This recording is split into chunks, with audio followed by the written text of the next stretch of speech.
Today, we are looking at the best natural protocol for bipolar and obsessive compulsive disorder.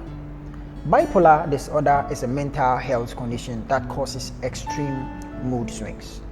And obsessive compulsive disorder is a mental health condition as well, where you have recurring thoughts and repetitive behaviors that you cannot control.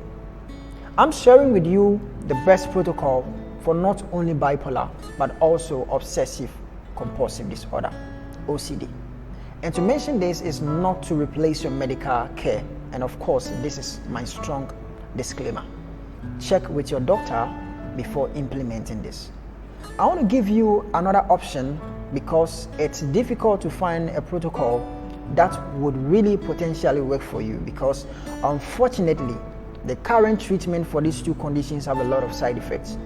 There is the mega SSRIs, and those are medications that inhibit the reuptake of serotonin. So you increase it in the body, and also one might potentially be given intravenous clomipramide or deep brain stimulation, which is done by putting wires into one's brain, or even functional neurosurgery. Generally, alternative treatments are dangerous and they might have side effects, and that would leave us to ask of these side effects of these drugs and what may be the potential reason for having this condition in the first place. And I think it would be fair to know about that. Now we have to note this: the mechanism of how these medications work is through the manipulation of neurotransmitters. And here is the missing information that a lot of people need to know in relation to that. It is, of course, your friendly microbes in your gut that make huge amount of neurotransmitters. So if you have gut problems, then you better work on that, because the microbiome, which is the friendly bacteria, are probably not making enough neurotransmitters. And I'm talking about the serotonin, the norepinephrine, the dopamine. And so people who have bipolar disorder have a much higher incidence of inflammation in their guts than people with such no condition. So that gives the connection. And there is a simple protocol. If you get, or if you have these gut issues, you better fix that first by basically starting to consume foods that would give you the prebiotic and the probiotic, like fermented foods.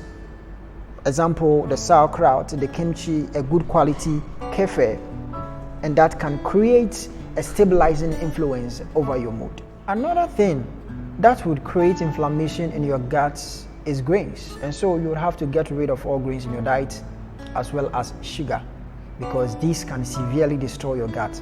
People have done that and they have seen results. We also look at green oils like soy oil, corn oil, canola, cottonseed.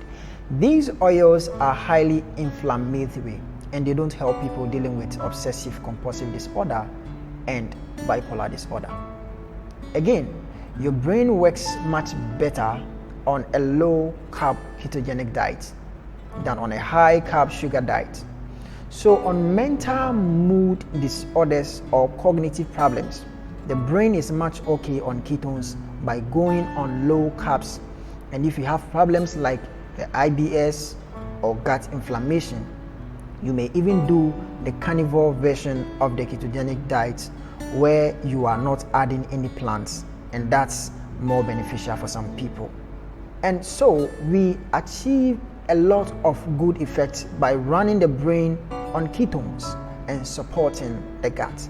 We also look at fish oils. Cod liver oil specifically is highly recommended because it has some additional things like vitamin D, A, omega-3 fatty acid. Omega-3 fatty acid greatly reduces inflammation in the brain, and it's been studied to produce a significant effect of the disorders. You check the links that I'm going to leave below this video. Mind you, a very good high quality fish oil is essential on that. And then you need to realize that it just takes probably about a month to work. So just start taking it consistently, and that would really help to reduce inflammation in the brain. And it's going to support the brain directly as well. Another very important thing is B vitamins. Your brain desperately needs B vitamins since neurotransmitters work with B vitamins. And if you have obsessive compulsive disorder, that is OCD, vitamin B1 is essential because it can really help control focus and get rid of nervous tension as well. You also have to get folate, not folic acid. Get folate version, which is the natural version. And also getting the natural B vitamins is also the best. Example, Nutritional yeast. That is really going to help. So now, let's look at the optional protocols. The first one we are looking at is lithium orotate, which is also very effective for bipolar disorder. We also look at N-acetly cysteine. It is also very effective for the mania part of bipolar, which helps to regulate glutamate. And of course, glutamate is an amino acid in the brain. Many times, people have bipolar or OCD. They may have depression. And with depression, Hyperforin, which is an extract of St. John's wort, is also very effective antidote for depression. And not to mention its vitamin D. If you also have a schizophrenia, by adding glycine and also taking a lot of it with vitamin D is really going to help. And of course, that will be the 20 grams of glycine 3 times a day. So the total dose per day is going to be 60 grams. You might also want to add the Niacin, which is vitamin B3, since Niacin is known to greatly improve schizophrenia. Thank you so much for watching, and hey, don't forget to subscribe and like this video. You can also comment and share to help someone.